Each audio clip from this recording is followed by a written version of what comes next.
All right, brothers and sisters, good afternoon or good evening. Today we are in First Samuel chapter 26, and we're going to do verses 1 through 12. Now we know that the last chapter about Nabal and Abigail, and the way Nabal was, and Abigail, the way Nabal treated David with disrespect, and so David went to go get 400 men, I think 400, and they went down to go pursue Nabal and wipe everyone out. But Abigail heard, and she went and used words of wisdom, approached David and used wisdom, and spoke to David and redirected him. Now we know the end of that story. Nabal dies. David goes back and takes Abigail as wife, and Jezreel, another woman, takes two wives. And now we're in the next chapter where David is in the wilderness of Ziph. And the Ziphites now go to Saul and say, hey, David's over here again, kicking in the wilderness. Come and get him. So Saul sends a couple of spies. He goes, yep, he is. So now Saul gets about 3,000 men and goes into the wilderness. Now David found out, man, here comes Saul again. What am I going to do? So David sends out spies. He goes, oh, okay, I know exactly where he's at. Later on that night, David and Abishai, which is son of Zeruiah. Zeruiah is his sister. No. Yeah. Ahimelech is a mighty man. Now, mind you, all the men that are with David now are mighty men. All right. They're all great warriors. Now, Abishai is David's sister's son, so David's nephew. There's three of them: Abishai, Joab, and Azael. And these are all mighty men from the sons of Jesse. All right, which David's the son of Jesse. Anyway, he goes, hey man, who wants to go with me? Because Abner is encamped with all these men around him, and Abner and Saul are in the middle. He goes, who wants to go? And Abishai's like, I'll go with you. I'll go with you, uncle. He's like, all right, let's go. So as they go now into this camp where all these men are asleep, and again, imagine a circle, a dartboard, and the bullseye is King Saul and Abner, the commander of the army. David and Abishai sneak past all these men where Saul lays with a spear by his head and a jug of water. Now they happen to sneak up in there, passing all these soldiers, and they get there. Now Abishai's like, hey, dude, check it out. God's giving you the ability once again to kill your enemy. Do it. And then it hit David. And you see, here's what I like. You get these aha moments with David. He remembers, though I can, should I? Though this may be a good thing, is it a God thing? Did God tell me to go up in the camp and kill David? Did I inquire of God? No, he did not. So now what happens is conviction sets in. Abishai's like, dude, check it out. Just tell me then. I'll get the spear and give him a good one. Done. Over. Sneaking nothing. He's out. And then it hits David. He's like, man, we can't do this. We shouldn't be doing this. This is wrong.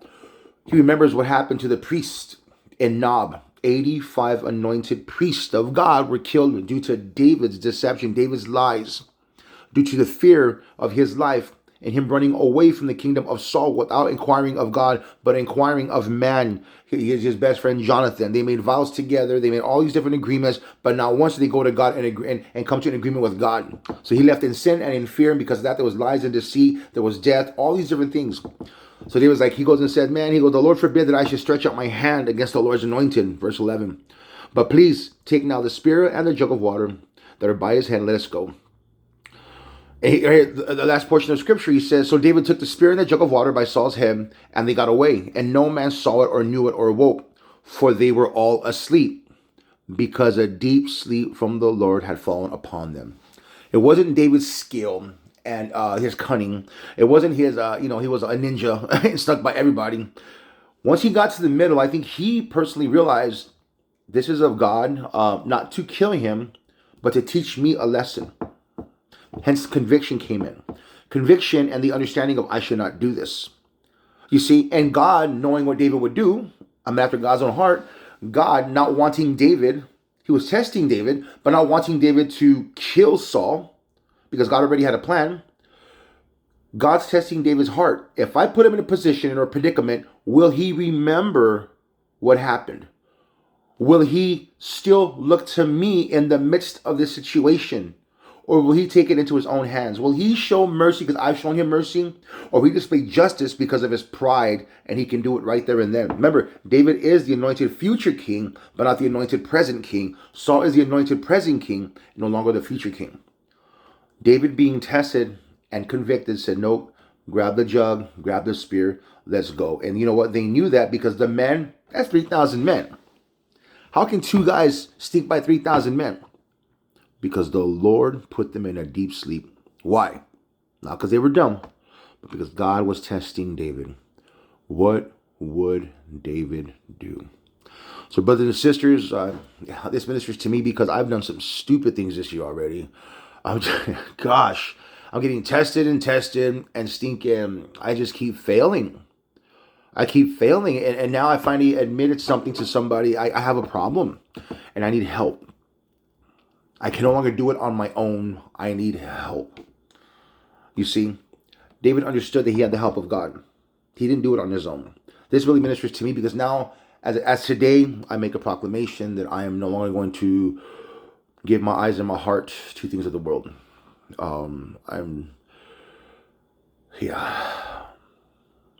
Just because you can do something doesn't mean you should.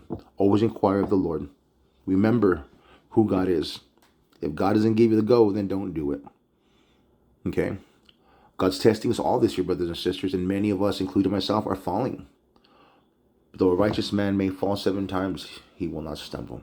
Or stumble 7 times, he will not fall. We keep getting back up, we will rise again. We rise again. We acknowledge our faults and we rise again. David had the ability right here to sing and just take this guy out. But he's like, no, I acknowledge what I did wrong. God did not tell me to do this.